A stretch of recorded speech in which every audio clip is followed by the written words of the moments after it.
Je suis Viviane Ondoa-Elundu, je suis expert en management et coach manager en programmation neurolinguistique. Je suis également promotrice du cabinet OBIF Solutions.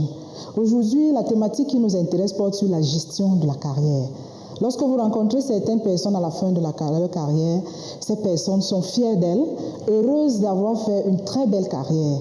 D'autres, par contre, ont un sentiment d'amertume, estiment que l'entreprise les a exploitées, bref, qu'elles ont gâché leur vie. D'autres encore ne s'en préoccupent pas du tout, se contentent à la fin du mois d'aller prendre leur salaire et de subvenir à leurs besoins.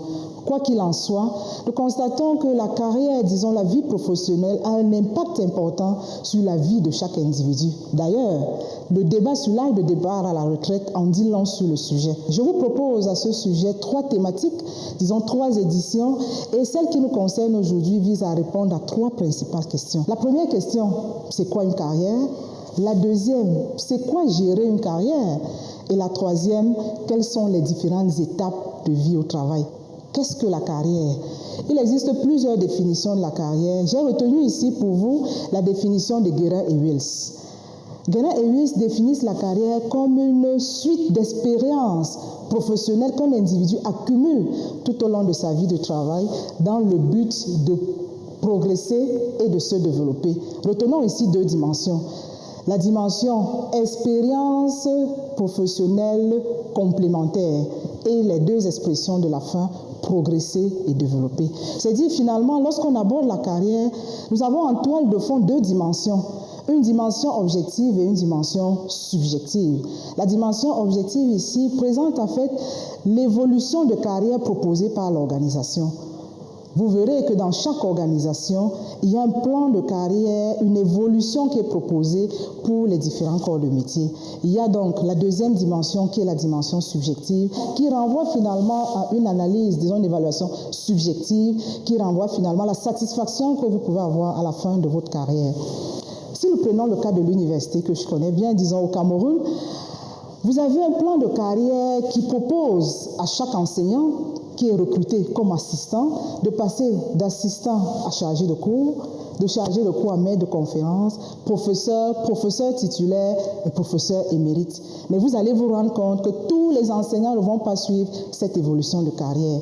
D'autres vont la suivre, bien entendu. D'autres auront une carrière un peu plus courte. D'autres auront même un cheminement complètement détourné. C'est-à-dire, finalement, lorsqu'on parle de la gestion de la carrière, il s'agit d'un cheminement que vous décidez de suivre, d'un ensemble d'expériences qui devrait cette fois-là être complémentaire.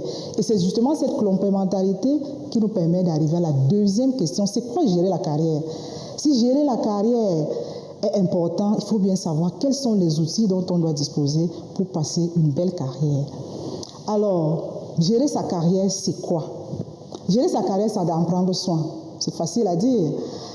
Et lorsque nous parlons de prendre soin de la carrière, en fait, il s'agit de se défaire de toutes les contraintes environnementales, organisationnelles et même personnelles et de pouvoir laisser son potentiel éclore.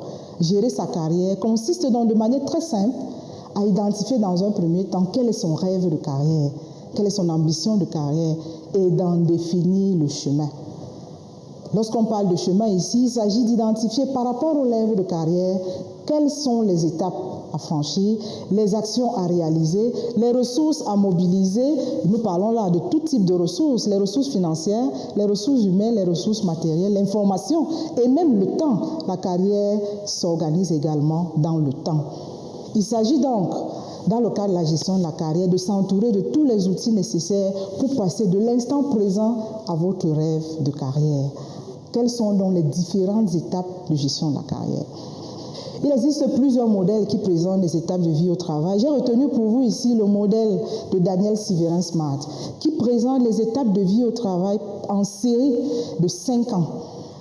Cet auteur retient comme hypothèse que vous arrivez en milieu de travail à 23 ans et que vous en sortez à 67 ans et plus. Voyons ensemble les différentes crises, les différentes préoccupations, les différentes contraintes qui apparaissent à chaque étape de travail. Et ce qui est important au moment où vous me regardez, c'est d'identifier votre étape de vie au travail et d'en savoir quelles sont les préoccupations, quelles sont les crises et surtout d'en être pleinement conscient.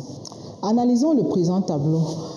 De 23 à 27 ans, très souvent nous sortons de l'école, nous avons de belles théories et surtout nous voulons changer le monde. Et lorsque nous arrivons en entreprise, nous observons très vite qu'il y a un écart entre cette théorie et la réalité organisationnelle. Après 5 ans, c'est-à-dire de 28 ans à 32 ans, nous procédons aux premières remises en question et surtout nous identifions déjà quelques chemins promoteurs. Très souvent à cette étape, c'est-à-dire surtout à la fin de cette étape, 10 ans après, nous cherchons de nouveaux chemins. Soit nous intensifions celui que nous avons déjà retenu, soit alors nous changeons d'orientation. De 33 à 37 ans, c'est un engagement professionnel intense. C'est d'ailleurs la période de la course occupationnelle. Il y a un fort besoin, un fort désir de faire sa marque. De 38 à 42 ans, c'est la mi-carrière. Et globalement, même, c'est la mi-vie. À cette étape, vous vivez des crises assez particulières. Relevons que toutes les théories de développement de la carrière insistent sur cette étape comme étant une étape critique. C'est très souvent à cette étape que beaucoup de personnes divorcent et ce n'est pas une blague parce qu'en fait, il y a une remise en cause profonde aussi bien de ses choix professionnels que de ses choix personnels. C'est également à cette étape que nous perdons nos parents, dont nous vivons des crises émotionnelles assez particulières. Pour les femmes, c'est assez marquant. C'est à cette étape que nous commençons à observer les premiers plis à des endroits parfois très, très stratégiques, mais surtout des plis qui nous renseignent sur le fait que le temps avance. Et à cette étape, hommes comme femmes, nous avons un sentiment d'urgence. De 43 à 47 ans, c'est la recherche d'un fil conducteur de son histoire professionnelle, de son histoire occupationnelle. De 48 à 52 ans, à cette étape de la carrière, il est urgent de savoir des nouvelles modalités professionnelles. À ce niveau, très souvent, les employés ont un fort désir de partager leur expérience avec les plus jeunes. De 53 à 57 ans, c'est déjà le début de la fin, il faut le dire ainsi. Nous vivons là une vie professionnelle sereine et surtout, nous cherchons déjà une sortie prometteuse. De 58 à 62 ans, pour certains, c'est déjà la fin. Et précisément, nous faisons le bilan de la carrière. Nous réfléchissons s'il s'agit d'une retraite nouveau départ ou alors d'une retraite arrêt. Vous verrez qu'à toutes ces étapes, l'état biologique a également un impact important. De 58 à 62 ans, c'est justement ce bilan professionnel. Alors, de 63 ans à 67 ans et plus, c'est vraiment le bilan de la carrière, c'est la fin de la carrière.